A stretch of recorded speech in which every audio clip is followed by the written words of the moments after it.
Muy buenas noches, amigos, familia, hermanos.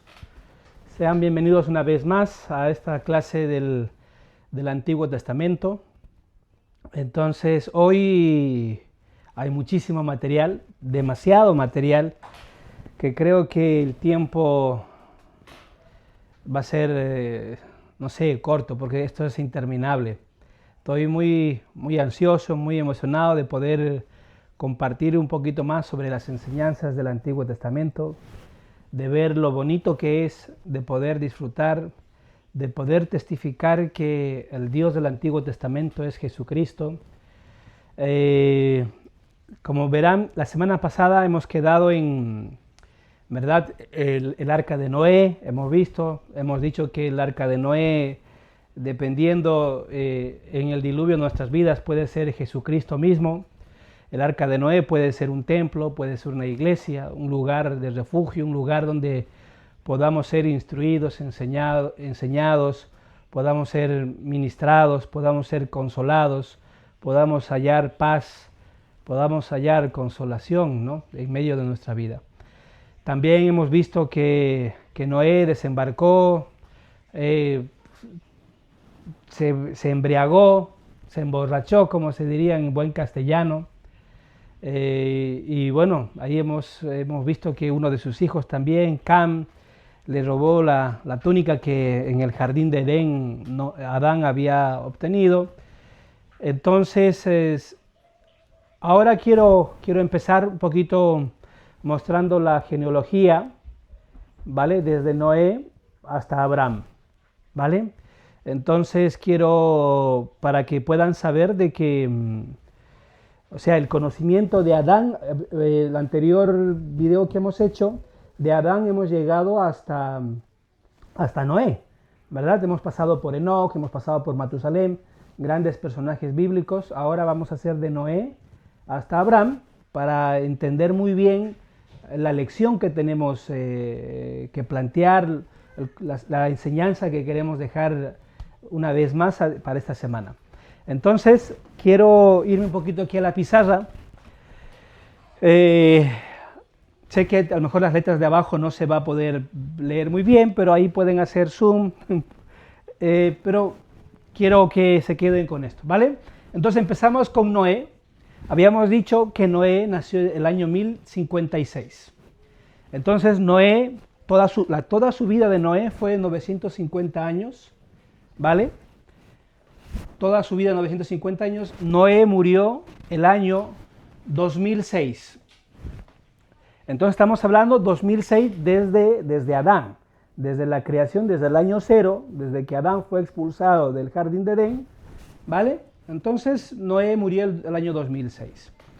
Noé, evidentemente, hemos dicho que tenía 3 hijos, ¿verdad? Tenía a Jafet, tenía a Sem y tenía a Cam. Entonces, pero para llegar a Abraham, ahora me voy a enfocar, en videos más adelante, voy a hablar un poquito sobre el linaje de Cam, pero ahora sobre Sem, ¿vale? Entonces, Sem nació el año 1558, ¿vale? Cuando Noé muere, ¿vale? Cuando Noé, a los 950 años que murió Noé, Sem tenía 448 años. Los años vividos de Sem son 600 años y el año de muerte de Sem, 2158. Entonces Sem tuvo un hijo llamado Arfaxad. Él nació el año 1658. Cuando Noé murió, él tenía 348 años. Los años vividos total de Arfaxad, 438 años, y él murió el año 2096. A su vez, se sabe muy poco sobre Arfaxad, Salah, Heber, Peleg, Zeu, Serug, Nacor. Hasta aquí se sabe muy poco, no hay mucho registro, pero vamos a seguir. Salah nació el año 1693, cuando Noé murió, él tenía 313 años, los años vividos de Salah, 433 años, y el año de muerte, 2126 años. Salah tuvo un hijo llamado Heber, nació el año 1723, cuando Noé murió tenía 283 años, los años vividos total de Salah, 464, y él murió el año 2187. Después viene Peleg, ¿no? Peleg igual es otro personaje donde el cual Noé entregó toda la heredad y todo eso, donde hubo un cambio, ¿no? Peleg nació el año 1757. Cuando murió Noé, Peleg tenía 249 años, los años vividos de Peleg 239, y él murió el año 1996. Peleg tuvo un hijo llamado Reu. Reu nació el año 1787, cuando Noé murió tenía 219 años, año vivido 239, él murió el año 2026. Reu tuvo un hijo llamado Serug. Serug nació el año 1819, cuando Noé murió tenía 187 años, años vividos 230, murió el año 2049. Serug tuvo un hijo Nacor. Nacor nació el año 1849, cuando Noé murió, él tenía 157 años, años vividos total de Nacor 148, él murió el año 1997, murió antes que su padre, que Serug. Nacor, aquí ya tenemos que hablar un poquito más sobre esto. Nacor tuvo un hijo llamado Tarek, en hebreo dice Tarek, ¿vale? Entonces Tarek nació el año 1878, cuando Noé murió, él tenía 128 años, los años vividos de Tarek 205, y el año que murió, el año 2083. Tarek tuvo un hijo llamado Abraham, ¿vale? Abraham nació el año 2008, cuando Noé murió, Abraham tenía solamente 2 años. Los años vividos de Abraham, 175, Abraham murió el año 2183. Todas las promesas, todo el mundo cristiano, por decirlo así, bueno, abarcando cristianos, judíos, musulmanes, reconocen como al padre de la fe, como el patriarca de la fe, el que cambió la historia de una sociedad, se podría decir, idólatras, con muchos dioses. Abraham cambió la fe de seguir al yo soy, al Jehová del Antiguo Testamento. Entonces, y vamos a hablar las lecciones que vamos a estudiar, vamos a hablar mucho sobre Abraham. Entonces quiero contar un poquito quién era Abraham. Tarek, ¿vale? El padre de Tarek, eso sí, antes de ir un poquito más a esto, cuando Noé murió, Abraham tenía 2 años. Era un poquito difícil que pudiera saber el conocimiento de Adán desde el jardín de Edén. Pero Sem se encontró con Abraham cuando son 150 años. Entonces, el mundo, como digo, cristiano, judío, musulmán, creen que Sem tuvo que enseñarle a Abraham desde la creación, sobre quién es Dios, sobre la fe, sobre Elohim, sobre lo que es el convenio, el pacto, el sacerdocio, todo ese tipo de enseñanzas. Entonces, ahora, quiero hablarles un poquito sobre Abraham. ¿Quién es Abraham? Abraham viene de una familia, podemos decir, disfuncional. Su papá de Abraham era Tarek, era un hombre idólatra, un hombre que se dedicaba a hacer muchos dioses, ya sean de barro, de arcilla, de madera, era como el alfarero, el que hacía dioses para el pueblo, ¿vale? Entonces llegó a vivir Abraham con su papá, con Tarek, en el reinado de Nimrod. Nimrod, descendiente del hijo de Noé, de Cam, ¿vale? Entonces todos los filisteos, cananeos, edomitas, todos ellos son descendientes de Cam. Entonces, vamos a decir de que Tarek hacía muchos dioses. Entonces hizo un banquete así espectacular porque iban a ser su hijo Abraham. Entonces invitó a la corte del rey de Nimrod y todo muy bien, la fiesta grande, elegante, todo salió muy bien. Cuando la corte del rey Nimrod se estaban yendo, esta tenía sus sacerdotes, sus hechiceros, y cuando salen de la casa de Tarek empiezan a ver algo como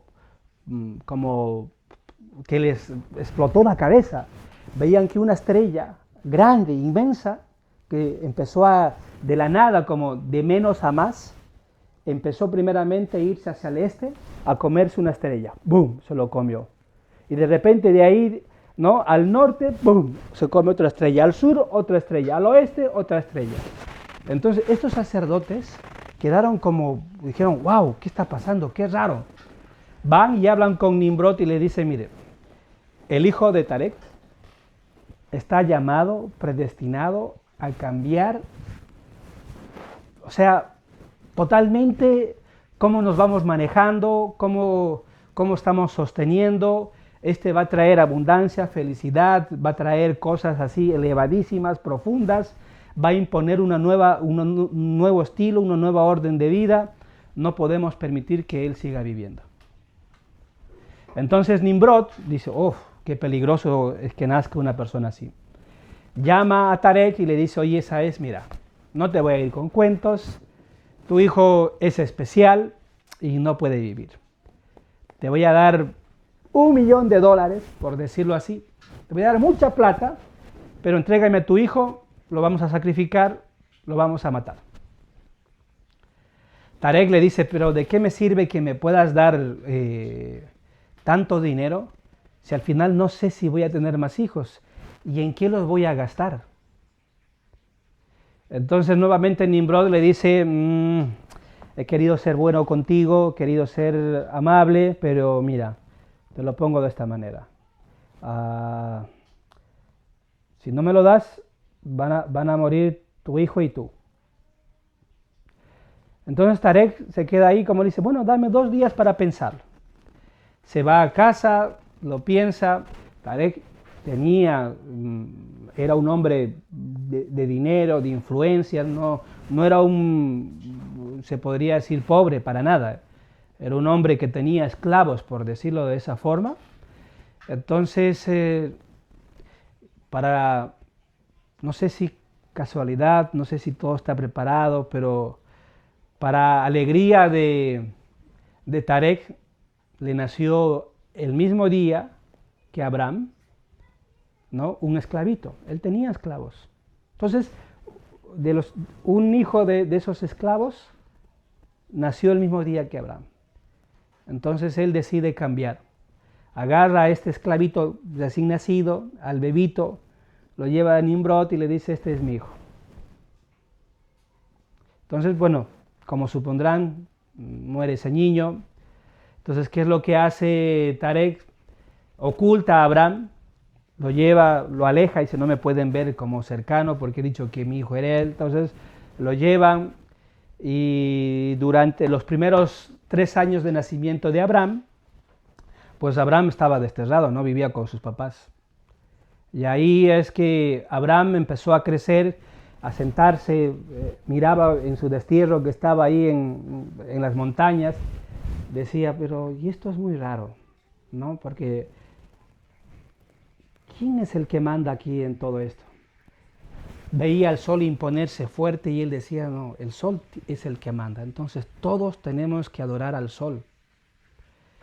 Y vio ocultarse el sol y salió la luna y dice, no, la luna le ganó al sol. Entonces la luna es el Dios al que hay que servir. Nuevamente amaneció y salió el sol y dice, no puede ser, esto es como ya tienen su movimiento, cada cual sabe, ¿no? Hay algo por encima del sol y la luna, lo que hace que estos funcionen de manera correcta. Entonces él empezó a abrir su mente, donde el cual ya no creía que había muchos dioses, solamente creía que había un Dios que todo lo manejaba.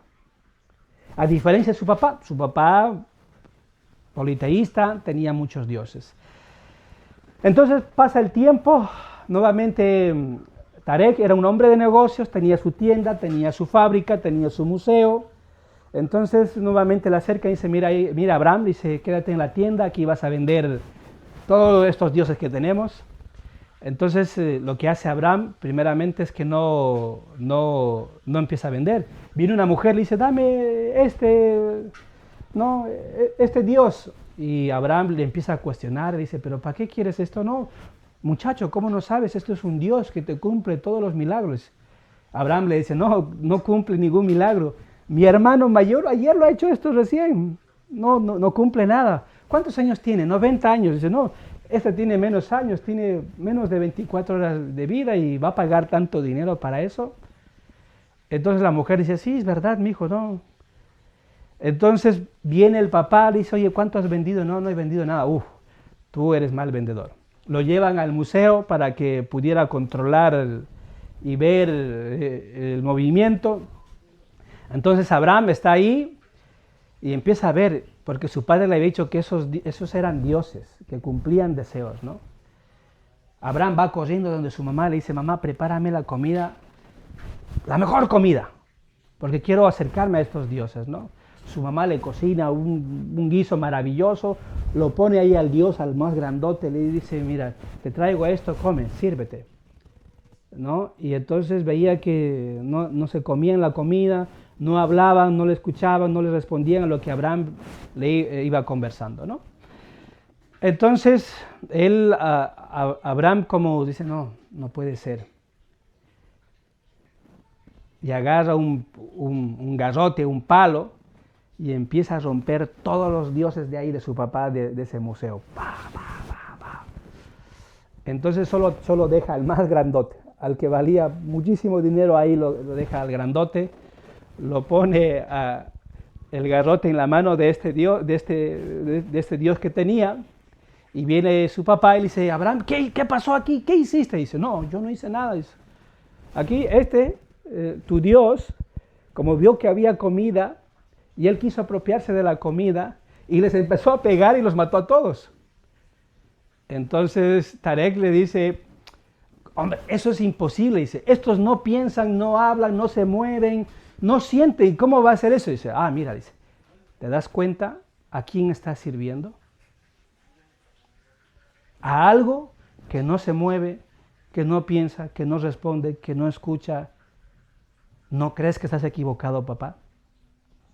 Entonces, ahí se forma ya el cuento, porque Abraham iba enseñando que había un solo Dios, había algo elevado, y aquí viene el detalle, el cual Nimrod quiso matarle a Abraham, porque les había contado de que Cam había robado el sacerdocio, la túnica de Noé, y entonces andaba vestido con eso, y era curioso, o sea, los animales se postraban ante Nimrod, la gente se postraba, venían sabios reyes de otro lugar, le traían riqueza, y hasta que llegó a pensar que Nimrod era un dios.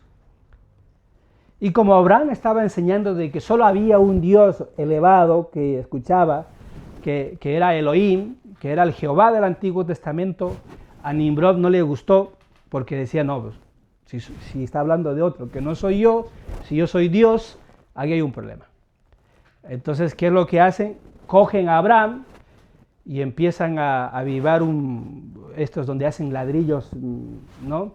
Entonces, y lo echan a Abraham en el fuego para que muriera, para que sea un ejemplo de que en ese lugar solo había un Dios que se llamaba Nimrod.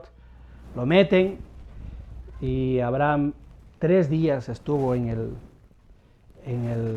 ese lugar, o sea, en ese horno de ladrillos, y salió ileso. Vino un ángel, le desató, le abrió la puerta y salió. Y Tarek le dice, hijo, si de aquí no nos vamos a morir. Más o menos, esa es la historia de Abraham, donde el cual llegó a conocer a Elohim, al Jehová del Antiguo Testamento, a Jesucristo, y de ahí empieza a cambiar la historia. Y ahí es cuando se presenta, donde la revelación, donde Dios le empieza a hablar a Abraham y empieza a hacer un convenio, un pacto, un trato. Entonces, ahora quiero mostrarles otra genealogía, ¿vale? En la pizarra, donde voy a hablar un poquito sobre la genealogía de Tarek, ¿vale? Entonces, como había dicho, Abraham cambió la historia y la visión de un Dios, ¿vale? Entonces, un Dios más cercano, un Dios más amoroso. Ahora, quiero en esta parte, igual así aquí en la pizarra, quiero hablar un poquito sobre, aún así, Dios hace maravillas, tal vez en familias disfuncionales. Dios hace maravillas. A veces pensamos de que cuando hablamos de Abraham, decir, no, es que lo tuvo fácil o así cualquiera, ¿no? Abraham tenía una familia, un papá idólatra, un papá así duro, rudo, pero aún así Dios hace maravillas en medio de ese tipo de familias. Había compartido la lección pasada de que la Torre de Babel, evidentemente, dice que Dios cambió el lenguaje. Sí, pero en un plano más espiritual, lo que Dios va a hacer es que dentro de familias donde el cual a lo mejor se habla o se enseña muy poco de Dios, en algún momento, en alguna generación, en algunos años, tal vez los hijos, tal vez los nietos, primos, no sé, entonces Dios va a hacer ese cambio de lenguaje. Va a llamar a alguien donde el cual pueda traer su nombre, su presencia, su gloria, su majestuosidad, su poder a esa familia, y a partir de ahí va a ir cambiando. Como había dicho Tarek, en hebreo, era un idólatra. Eso está clarísimo. Por favor, aquí quiero... yo sé que tenemos amigos en el grupo y tal vez pueda sonar un poco duro, pero estoy poniendo en contexto de cómo Abraham llegó a ser el padre de naciones, donde el cual tanto judíos, cristianos como musulmanes lo han tomado como el padre de la fe, ¿vale? No quiero que se queden como, está... Y a medida que vamos a ir estudiando, vamos a entender de que todo esto, algunas iglesias han ido poniendo intermediarios, por decirlo de esa forma, intermediarios para poder llegar a Dios. Lo que Abraham está haciendo es quitando a esos intermediarios y solamente poder tener el corazón, la mente puesta en el Dios verdadero. Entonces, Abraham dice, no necesitamos más intermediarios. Lo que necesitamos es reconocer que hay un Dios, ¿vale? Entonces, sí, estar conectados con Él. Eso es lo que Abraham está intentando. Entonces, como hemos dicho, Tarek, hombre idólatra, inicuo, malo, perverso, tuvo 4 hijos, ¿vale? Abraham, el mayor, Nacor, el del medio, Aram, el tercer hijo. Entonces aquí viene otro, tuvo una hija llamada Sara, pero esta Sara es, podríamos decir, media hermana con Abraham, porque sí tienen el mismo papá, pero diferente mamá, ¿vale? Entonces eso es importante aclarar, porque en el estudio que vamos a tener un poquito después, vamos a ver que cuando Abraham llega a Egipto, todo el mundo dice, no, mintió, no, le dijo que dijera que era su hermana, cosa para que los egipcios no lo mataran, ¿vale? Entonces, no he puesto la descendencia de Abraham, todavía no, porque vamos a ir paso a pasito y ahí vamos a ir entendiendo, ¿vale? Nacor tuvo 3 hijos, Uz, Buz y Betuel, ¿vale? Aram tuvo tres hijos, Milca, Isca y Lot. Entonces, hoy en este estudio vamos a hablar sobre este personaje, sobre Lot, ¿vale? Vamos a hablar sobre Sara y vamos a hablar sobre Abraham. Pero, a largas, vamos a hablar también de otros personajes. Entonces, de Nacor vino Betuel. ¿Por qué es importante Betuel? Porque Betuel tuvo dos hijos. Una llamada Rebeca, que fue la esposa del hijo de Abraham, de Isaac, ¿vale? Y su hermano de Rebeca, llamado Labán, tuvo dos hijas, llamadas Lea y Raquel. Lea y Raquel, ¿vale? Son las esposas de Jacob. Podríamos decir de que Esaú era el mayor, pero Esaú, vamos a llegar a eso, tomó otro tipo de decisiones. Si Esaú hubiera sido un poco más fiel a la enseñanza de su padre Isaac, de suponerse que Lea iba a ser para Esaú y Jacob con Raquel. Pero Esaú se perdió en el camino, entonces Jacob se casó con Lea y con Raquel. ¿Vale? Entonces, dicho esto, viniendo por el otro lado, Aram tuvo tres hijas, Milca, Isca y Lot. Lot, vamos a llegar a este punto, sabemos, Sodoma y Gomorra se quemaron, ¿vale? Entonces viene el ángel y les dice, ¿no?, de que salgan la esposa de Lot y las dos hijas. Entonces solamente les da un mandamiento y le dicen, cuando salgan, no mire para atrás. Y la esposa de Lot mira para atrás y se queda como una estatua de sal, ¿no? Entonces, cuando salen las hijas de Lot, ellas piensan de que, como el diluvio, vamos a decirlo así, no quedó vida alguna y solo eran como Lot y sus dos hijas, decíamos, no, pues tenemos el deber de hacer posteridad para que la humanidad no se pierda. Ellos creían de que estaban como en la posición de Noé, ¿vale?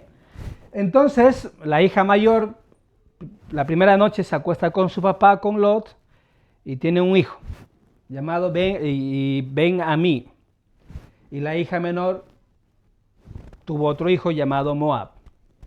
Entonces, ahora, Moab, los moabitas, ¿verdad? Hay un pueblo moabitas, y si se acuerdan de ese pueblo, hay una mujer. ¿Quién era esa mujer? Moab, que venía de Moab. Vamos a llegar a ese punto, ¿vale? Aquí vamos a dejar que había una mujer moabita con su suegra, ¿ya? Yo sé que eso se lo saben, ¿verdad? Que ella no era israelita. Y su suegra le dice, mira mujer, yo no tengo progenie, ve y cásate con quien quieras, ¿no? Y esta mujer le responde, no, dice, tu Dios será mi Dios, tu pueblo será mi pueblo, yo estoy contigo, ¿no? Entonces, y de esta mujer nace, vamos a decir, de esa mujer de Moab, o sea, del lado de Lot, viene el rey David. Entonces, y del rey David viene Jesucristo.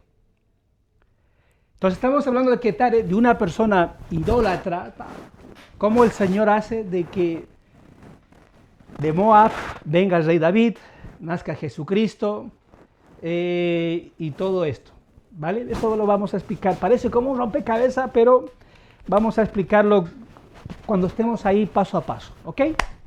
Entonces, esa es como la genealogía, y una vez más esto estoy indicándoles para que podamos comprender, motivarnos y decir, no, es que mi papá siempre fue malo, yo no, es que mi familia así, por eso soy así. No, amigos, no hermanos, no familia. El Señor puede hacer grandes cosas en medio de una familia disfuncional, una familia o una niñez, una infancia, una adolescencia dura, cruda, cruel tal vez. Él puede cambiar eso. Como ya ven, cómo cambió Él puede hacer que podamos ser mejores, que podamos acercarnos más, y esto es la fuente donde yo quiero dejar claro. Si hacemos convenio con Dios, tomamos su nombre, le recordamos y guardamos sus mandamientos, Él puede hacer que nuestra historia familiar sea maravillosa. Grandes hombres en la sociedad, grandes personas. Y eso es lo que Dios quiere.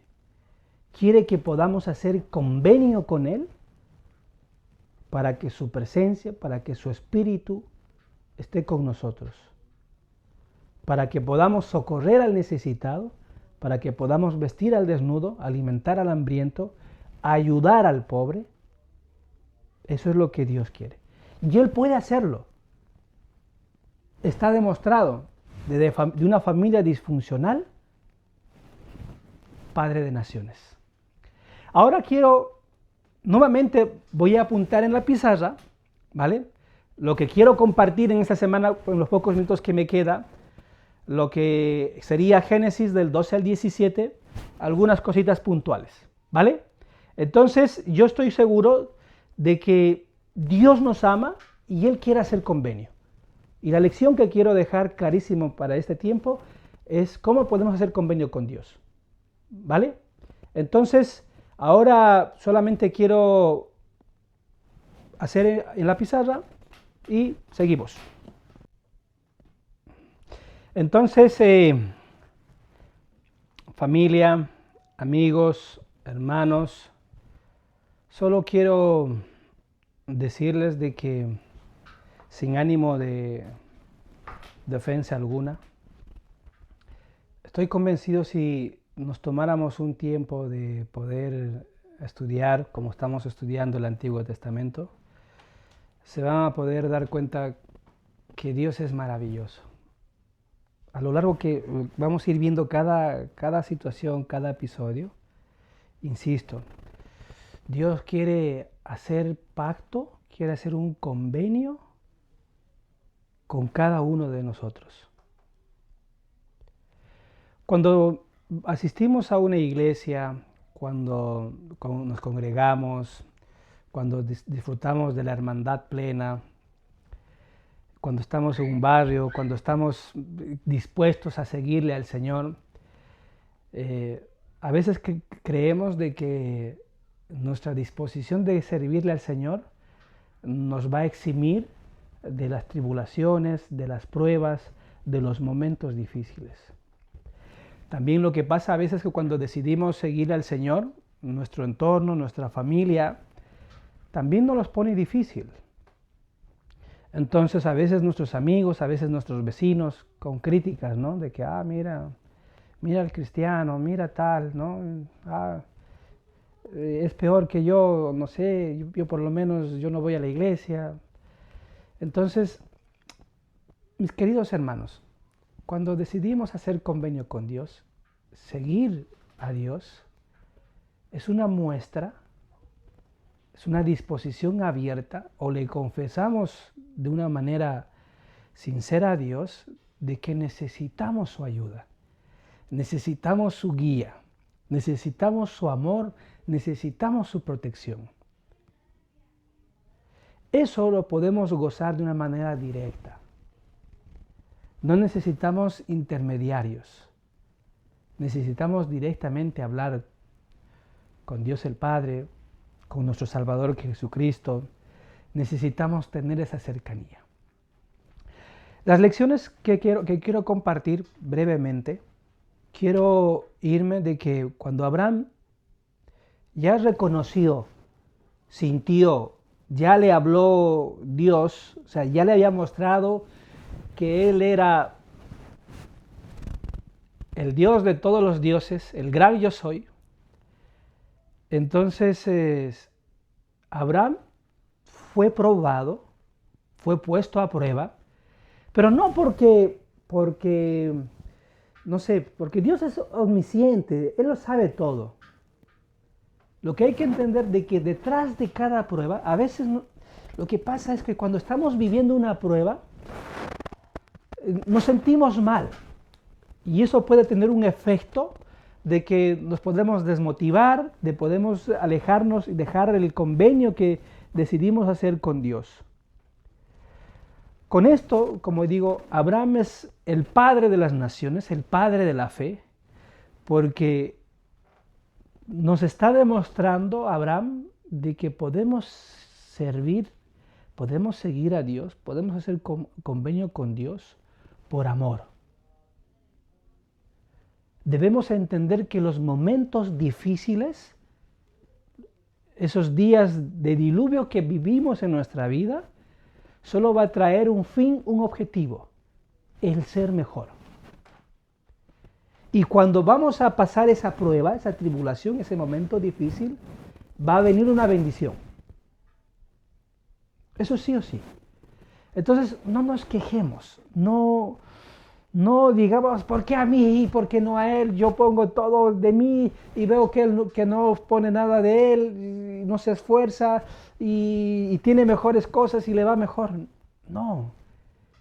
En el momento que estén viviendo esa prueba es cuando Dios está intentando sacar su mejor versión para ser mejor. Entonces, como vuelvo a decir, Abraham fue probado por Dios.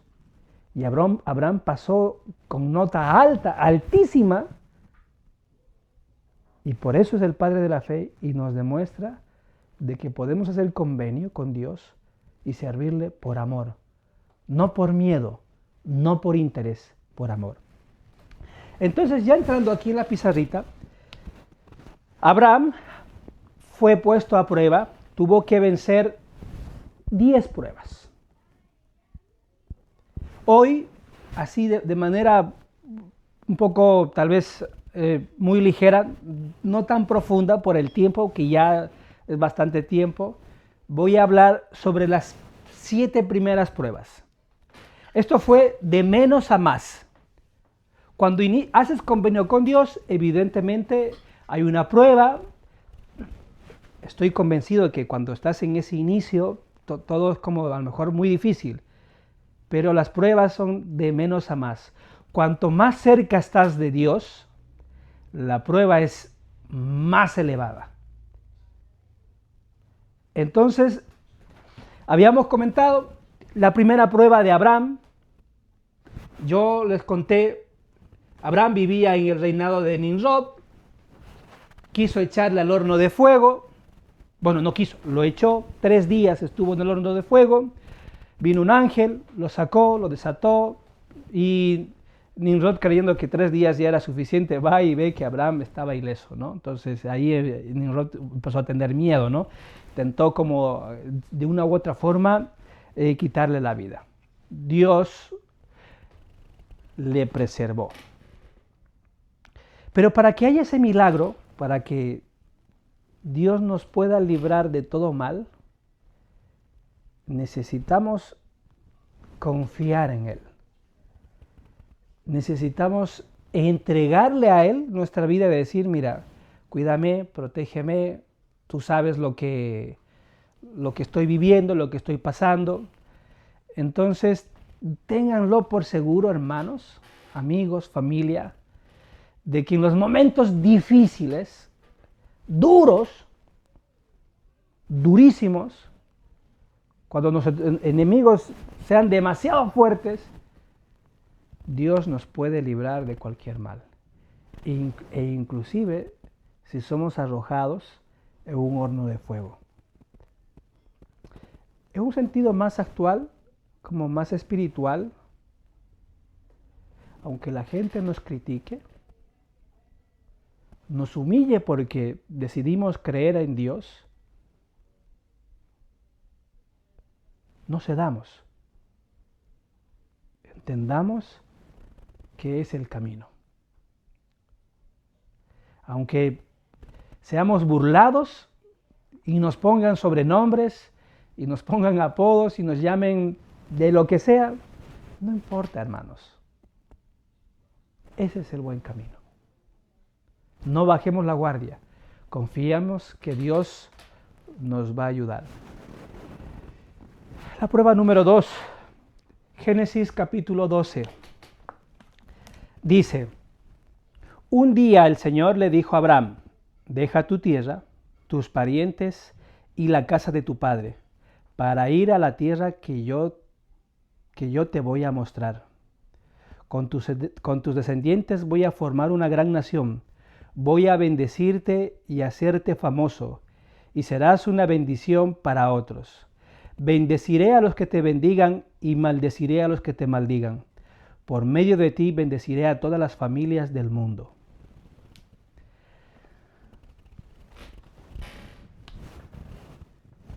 Dios le pidió a Abraham abandonar todo. Abandonar a su familia, o sea, a su papá, abandonar su tierra, abandonar sus costumbres, abandonar tal vez su comodidad, su zona de confort. Esto, una vez más vuelvo a decir, cuando decidimos seguir al Señor, cuando nos bautizamos, cuando hacemos convenios con Él de recordarle siempre, de tomar su nombre sobre nosotros, de guardar sus mandamientos, de vivir de toda palabra que sale de la boca de Dios. La Escritura dice que el hombre no solo vivirá de pan, sino de toda palabra que sale de la boca de Dios. A veces, dentro de la familia mismo, no podemos crecer. A veces la familia se opone a que podamos hacer convenios elevados. A veces nuestra zona de confort nos cohíbe las bendiciones que Dios tiene preparado. Nuestra zona de confort nos limita llegar al potencial que Dios quiere que lleguemos. No es fácil. No es fácil poder decir a papá, mamá, a los hermanos, decir yo creo en Dios. Esto me hace feliz. No es fácil. No es fácil salir de tu zona de confort, donde el cual tienes que ir a la iglesia un domingo y tener que estar ahí las horas para poder escuchar sobre la palabra de Dios. No es fácil, porque podemos estar tal vez sentados en una plaza, un parque, visitar amigos, comer. No es fácil, pero sí vale la pena. Esto tiene que ser por amor a Dios. No como una obligación, no como una carga, no con temor de decir, es que si no voy a la iglesia, Dios me va a castigar, si no voy a la iglesia, si no leo, Dios no me va a ir bien. La prueba de esto que Abraham lo hizo todo por amor. Esa es la invitación. Hagamos convenios con Dios, sirvámoslo, porque la promesa de ponerle a Él adelante es la siguiente: que todo el que les va a maldecir va a ser maldito, y todo el que les va a bendecir van a ser benditos. ¿Qué mejor bendición? Dios le mandó y le dijo, sal de tu zona de confort, di que crees en Dios, el eterno Padre, vamos, yo estoy contigo. Si haces esto, el que te maldiga va a ser maldito, el que te bendiga, bendito. O sea, qué bendición más grande, una protección increíble. Abraham, evidentemente, si seguimos leyendo, capítulo 12, versículo 4, dice, Abraham salió de Aram, tal como el Señor se lo había ordenado. Tenía 75 años cuando salió de allá para ir a la tierra de Canaán. Con él llevó a su esposa Sarai y a su sobrino Lot, y también todas las cosas que tenían y la gente que habían adquirido en Aram. Cuando llegaron a Canaán, atravesó toda esa región hasta llegar a Siquem, donde está la encima sagrada de Moré. Los cananeos vivían entonces en aquella región. Allí el Señor se le apareció y le dijo, esta tierra se la voy a dar a tu descendencia. Entonces Abraham construyó un altar en honor al Señor, porque allí se había aparecido. Luego se fue a la región montañosa que está al este de la ciudad de Betel y allí puso su campamento. Betel quedaba al oeste de donde él había acampado, y la ciudad de ahí al este. En este lugar Abraham construyó otro altar e invocó el nombre del Señor. Después siguió camino poco a poco hacia la región del Negev. Es interesante, donde iba Abraham, dice que hacía altares. Esto en el sentido de hoy es que donde Abraham estaba, predicaba de Cristo, enseñaba que había un Dios maravilloso, bueno, poderoso.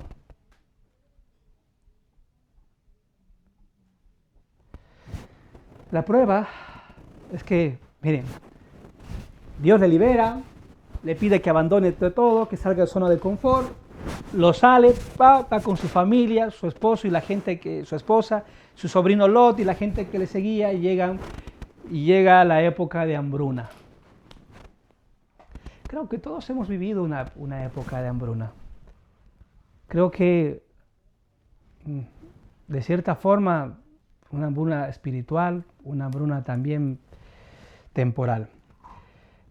Génesis 12:10 dice: porque en aquel entonces hubo una gran escasez de alimentos en toda aquella región, y Abraham se fue a vivir a Egipto durante el tiempo que no había nada para comer en el lugar donde vivía. Parece cruel, parece duro, ¿no? Todo parece indicar que Dios le dice que salga de su zona de confort, que deje todo, su herencia, su riqueza, todo con su papá. Llega a la tierra, no hay nada para comer. Una hambruna terrible. Quiero, como había dicho al principio, a veces cuando decidimos seguir al Señor, vamos a pasar muchas, pero muchas dificultades, muchas pruebas. Es necesario tener paciencia y confiar en Dios. Él tiene un plan maravilloso que en el momento, es verdad, en el momento del nerviosismo, en el momento que cuando la economía falla, justo puede pasar que decides seguir a Dios, hacer convenio, guardar sus mandamientos, tomar sobre sí el nombre de Cristo, de recordarle siempre. Puede ser que te despidan del trabajo porque vas a querer ir a congregarte a la iglesia, y de repente antes trabajabas, no te daba igual trabajar un domingo, y ahora no, dices, oye, ya no quiero. Es probable que te echen del trabajo. Es probable que una familia te dejen de hablar si tus papás nunca han creído en Dios. Es probable que tus amigos te vayan a dar la espalda. Es probable que en los momentos de mayor necesidad, se puede decir temporal, de comida real, tal vez nadie va a estar contigo. Abraham lo vivió. No había nada para comer.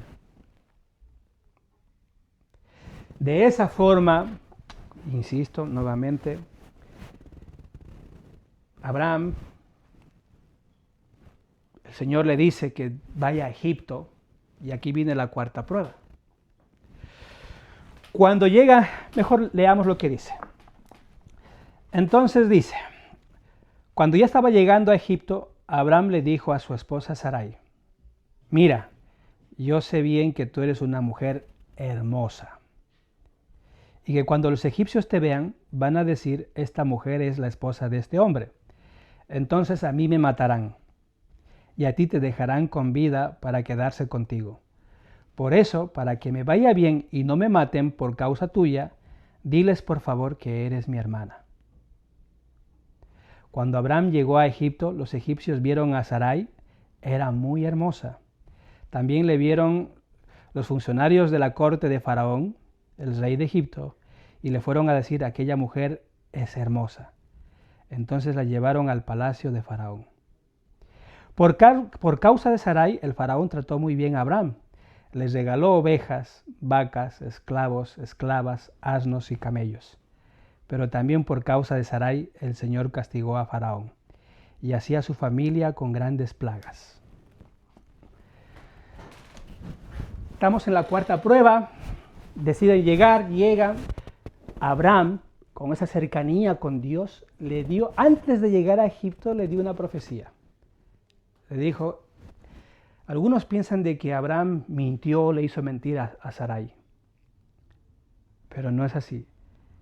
Le dio una profecía, una revelación, le dijo, vamos a llegar allá, tú eres hermosa, y los egipcios se van a asombrar de tu hermosura y van a decir que este es su esposo, me van a matar.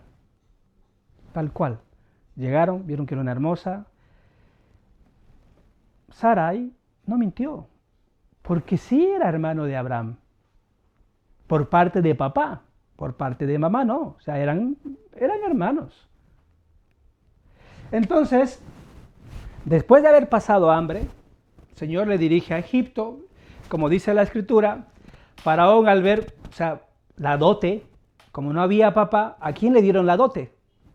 A Abraham, a Lot. Le dieron ovejas, asnos, esclavos, esclavas, o sea, le llenaron de riqueza por la hermosura de Sarai. De pasar hambre, Abraham pasó a tener esclavos, pasó a tener ovejas, camellos, toda la riqueza. ¿Qué pasó ahí? Faraón ve que Sarai es hermosa, dice, oh, ven para acá, todo bien, empezó a cortejarla a Faraón, y de repente, cuando ya decide casarse, y dice que Dios castigó con plagas a la casa de Faraón, o sea, a todo Egipto. Dios cerró todo orificio de poder, o sea, no podían hacer pipí, ni el uno ni el dos. Empezaron a hincharse, y los sacerdotes, y con algunas plagas más, o sea, como, ¿cómo se llamaba esto? Con úlceras. Entonces empezó Dios a castigarle y empezó a revelarles a los sacerdotes de Faraón que estaba cometiendo un pecado grande a Faraón, porque esa mujer era la mujer de Abraham. Faraón quiso excusarse diciendo de que a él le habían mentido. Pero ¿qué es lo que pasaba? De que si Abraham decía que era su esposa, la iban a matar. Entonces Faraón, por satisfacer su yo, su ego, eso que él tenía, entonces actuó mal. Ya para que Abraham pueda orar por Faraón, para que Dios pudiera quitar eso, aquí hay una teoría donde dicen de que Agar, ¿vale?, era la hija de Faraón. Entonces, como veían de que Abraham era un tipo elevadísimo, o sea, era un sadí, que era un hombre honesto, íntegro, y Sarai igual, a la misma altura, o sea, y cuando Agar, la hija de Faraón, ve y dice, yo quiero estar con esta gente. No me importa, renuncio a toda la corte y yo me hago sierva de Sarai. Y eso es lo que pasa, mis queridos amigos, hermanos, cuando tenemos una vida centrada en Cristo. Nuestra espiritualidad, nuestra aura, nuestro yo, nuestra esencia, nuestros comentarios, nuestras opiniones van a ser edificantes. Van a ayudar a que la persona se sienta bien. Tenemos ese poder. Abraham lo tenía, por eso es de que Agar abandonó todo por seguir a Abraham, por seguir a Sarai. Entonces salen de ahí con toda la riqueza del mundo, pasan, y aquí viene la quinta prueba, que sucede de que Abraham era tan íntegro, pero elevadísimo. Lot sí creía en un Dios, pero ya se podría decir, como habían crecido tanto, había mucha riqueza, tanto Lot como Abraham. Entonces los siervos de Lot no eran tan íntegros, por decirlo así. Entonces con los siervos de Lot y Abraham habían problemas. Entonces, y ahí Lot empezó a tener un poco de celos con Abraham, un poquito de miramiento, palabras tal vez un poco duras, o sea, problemas familiares, ¿no? Entonces, ¿qué es lo que pasa? De que dice que Nimrod se unió con otros reyes más, y van y hacen la guerra donde vivía Lot, y lo que pasa aquí es que capturan a Lot. Y entonces llegan a avisarle a Abraham de que habían capturado a su sobrino Lot y que era como un preso de guerra.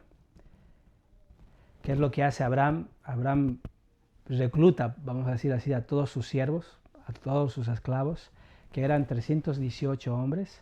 Imagínense contra 4 reinos enteros. Miles de soldados, Abraham solamente 318. ¿Qué quiere decir esto? 318 no es un número mágico, pero lo que quiere decir es de que Dios estaba con él. De cualquier forma, él sabía que Dios iba a salir a la batalla, que el final iba a ser bueno, positivo. Esa es la fe que debemos tener.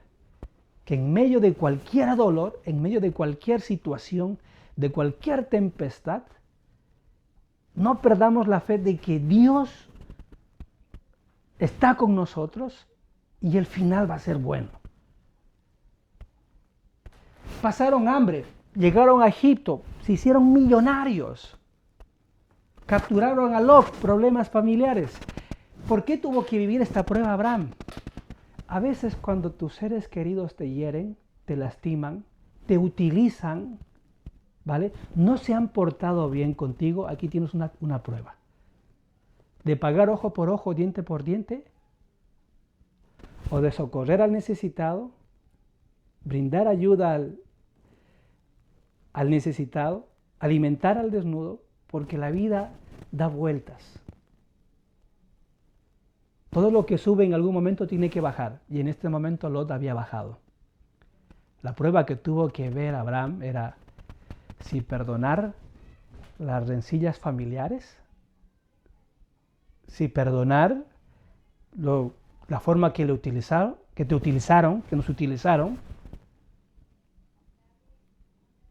o simplemente decir, yo voy, mi familia, mi hermano.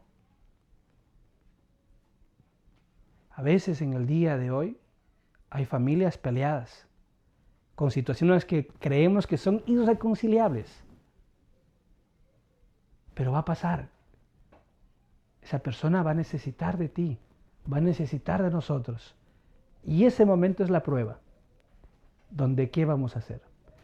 Abraham dijo, yo voy, no me importa. ¿Me necesitas? Estoy contigo. ¿Necesitas un hombro donde llorar? Llora aquí. Sé que eso es difícil, pero es necesario perdonar y olvidar. En la prueba número 6, esto está en Génesis 14, Génesis 15, donde el cual ya Dios le da una revelación profética donde le dice, vamos a leerlo, ya dice, debes saber que tus descendientes vivirán en un país extranjero y que allí serán esclavos y que serán maltratados durante 400 años. Pero yo también castigaré a la nación que va a ser los esclavos, y después de tus descendientes saldrán libres y dueños de grandes riquezas. Por lo que a ti te toca, morirás en paz cuando ya seas anciano, y así te reunirás con tus antepasados. Después de 4 generaciones, tus descendientes regresarán a este lugar, porque todavía no ha llegado al colmo la maldad de los amorreos. Esta tierra se la daré a tus descendientes desde el río de Egipto hasta el río grande, el Éufrates, es decir, la tierra de los kenenitas y los caldeos y los hititas y los fereceos y los refalitas, los amorreos, los cananeos y los jerseos y los jebuseos. Dios hace un pacto y les dice que les va a dar la tierra, pero también le dio una visión profética de que 400 años iban a ser cautivos, esclavos de Egipto. Es verdad, a veces nos enteramos, pasamos situaciones, historias familiares muy tristes y muy trágicas. Una vez más, hermanos, cuando tenemos el dolor porque alguien falleció, porque tenemos el dolor porque alguien está sufriendo con una enfermedad dura, incurable, algún cáncer, algo que está fuera de nuestras manos, siempre va a haber una gran promesa. Dios está ahí en medio. Él lo sabe y Él lo conoce todo. Para no alargarme más, quiero terminar con la última. Quiero decirles, entre la guerra de con los 4 reyes, vino Melquisedec. Después de la guerra, ofreció pan y vino a Abraham. En esa conversación, Melquisedec le confirió el sacerdocio a Abraham. Melquisedec es el hijo de Noé, llamado Sem. Entonces, Abraham ofreció los diezmos a Melquisedec y no se llevó ni nada, ni una correa, nada del botín de esa guerra contra los 4 reinos. Muchas veces, como se había dicho, cuando hay problemas familiares, a veces tenemos que dar de nuestros diezmos para ayudar a nuestros seres queridos. Pero no quiero decir diezmo en situación de dinero, sino tiempo, comprensión, tolerancia, amor. Y la 7ª prueba, que aquí con eso terminamos. Adán tenía 99 años. ¿Recuerdan a los cuántos salió? Esto parece como de la noche a la mañana, ¿verdad? A los 75, ahora estamos en la 7ª prueba, 99 años. Dios le dice, vamos a hacer convenio. Y Dios le pide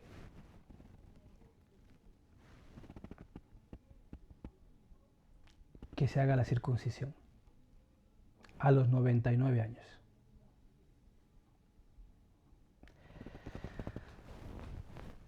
Es necesario en algún punto de nuestra vida, hacer convenios importantes con Dios. Después de que el Señor nos pueda librar de cualquier peligro, cualquier situación difícil, después de que decidimos salir de nuestra zona de confort, después de que vamos a pasar hambre espiritual como temporal, después de que vamos a sufrir en otro país, en Egipto, después de ir a la guerra, después de que podamos conocer la profecía de Dios, es necesario hacer un convenio con Dios. Es necesario de reconocer que lo necesitamos.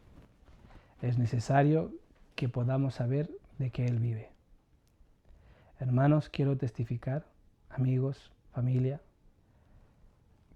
que el Dios de Israel es misericordioso,